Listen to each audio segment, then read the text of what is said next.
how to change language on Litmatch application. Hello guys, welcome to today's tutorial. In this video, I'll show you how you can change language on Litmatch app. The first step is to launch the app on your device and move to the bottom part of the screen where you can see some icons which include home, explore, chat, then profile.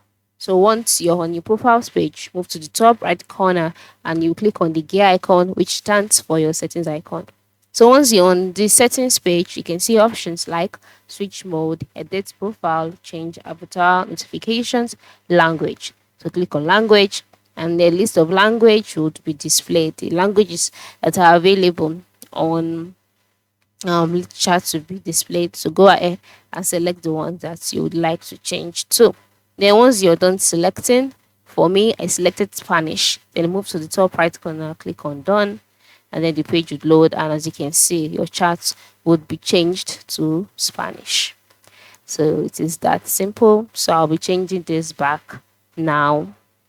All right, done, and that is it. So that is it. Thank you and have a good day.